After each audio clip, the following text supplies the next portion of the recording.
Hello to our viewers across New Zealand, Australia, Fiji and around the world. I'm Philip Duncan. Thank you very much for joining us. We're talking a lot today about what is going on around the New Zealand, Australia, South Pacific region, not just specifically New Zealand, because there isn't a lot going on at the moment. There is a big high rolling on in, and while it's going to be a bit colder tonight, in fact some parts of Southland down to just 3 or 4 degrees in the middle of summer, we've got a pretty settled weather pattern coming up, and most of the life is going on to the north and also around eastern Australia. But we've still got an interesting pattern in New Zealand as we track what goes on up here around Fiji, because this storm that's likely to form, and even if it doesn't technically reach cyclone status, it's still likely to be a very big rainmaker, dropping over 300 millimetres of rain, and that's going to try to come down to New Zealand. But the high is likely to guide it away. So we'll cover that off. We've got a long range forecast for you into next week. So let's kick off with the Saturday setup. And as you can see, the cooler southerly coming into the North Island's eastern side. You'll feel that temperature drop, the same one that the south has just had. And speaking of the south, things are warming back up after a bit of a cold night tonight and as you kick off Saturday morning. Up here around the tropics, the Fiji Met Service has suggested that by Saturday this could be a tropical cyclone. Doesn't look very much on the map there, so it may be a very low end one where the winds aren't quite the main problem, but the rain is. And we are expecting a lot of rain in this area. There'll be 200 to 300 millimetres over the next 4 or 5 days, so that's why this is a serious one to watch. But you've got all these lows linking up and more potential for cyclones, especially up here around Broome, going towards Port Hedland. There's another chance of a cyclone next week.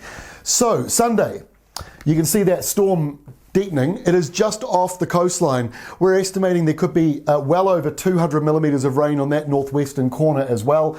Meanwhile, up around Fiji, more rain is falling, and in the New Zealand area, high pressure in charge. The temperatures are warming up in the South Island as those winds come out of more of the subtropics, more of a nor'wester for the south, and the North Island still perhaps a little cool up around the Gisborne area. Let's get into next week. Not a great deal of change in the New Zealand area. We've still got high pressure, mostly centred out to the east here, and you might now start to feel that developing easterly flow. Not very strong, but in some of the coastal areas, you'll feel it picking up. And meanwhile, on the South Island, things are pretty calm. Summer's coming back in. For some of you, summer's beginning, but summer's coming in anyway. So no need to write in with your complaints for a few days, because actually Southland's got some nice weather. We've had a lot of farmers asking me, when's summer starting? Is it going to start this year? So yeah, I think you'll feel it early next week. By the way, there is that cyclone getting quite big actually just off the coastline, because it's just offshore.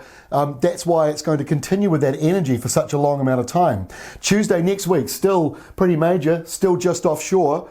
It's so close though that it might come inland as well, so that's one if you're living in this area of Australia to keep a very close eye on. We've also got this low forming around Hobart, around Tasmania. That will stretch into South Australia, even as far north as Sydney, with some rain coming through for you. This zone here over the next week or so has got about 150 millimetres falling, a lot of it out at sea, but brushing that coastline. And as I said before, about 300 millimetres dropping in this area as these lows continue to form next week, and as they push down towards us, those easterlies pick up. So by Wednesday of next week, the high still centred around the South Island to some degree. You've got a northerly breeze coming down for most of you, and in the very north it's an easterly.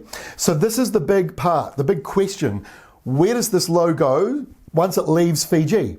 And as it moves down, it runs into this block of high pressure. That's what makes those windy easterlies. So we might see a few showers because of all these lows in the nearby area pushing through. But this is a strong high and it's extending back out again. Our final map for Thursday of next week shows it doesn't really get much closer as the high sort of pushes back. That's a pattern we've seen off and on for the last couple of years. And then look at Australia, another low coming in for Tasmania, more offshore showers in the east, that cyclone hugging the western coastline, one to watch. It's quite a serious system when they come down along the coastline because they stay energetic. The low itself doesn't fall apart much and it just keeps pumping rain and very dangerous season. So Western Australia, a cyclone, another potential cyclone forming near Darwin later next week. And this system here may be off and on between a cyclone and not. So even if it doesn't form into one, like I've said a few times now, the rain is definitely the main feature. And New Zealand, you need to go to our website if you want to see what's going on there. Look, we've got the story up showing rainfall. This map here shows that La Nina rain with the 300 millimeters, and over here that's saying 1 millimeter. So check out that story if rain is an important thing for you. You need to look at more than just the forecast. You need to sort of understand what's going on with the rainmakers in the New Zealand area as we go into February.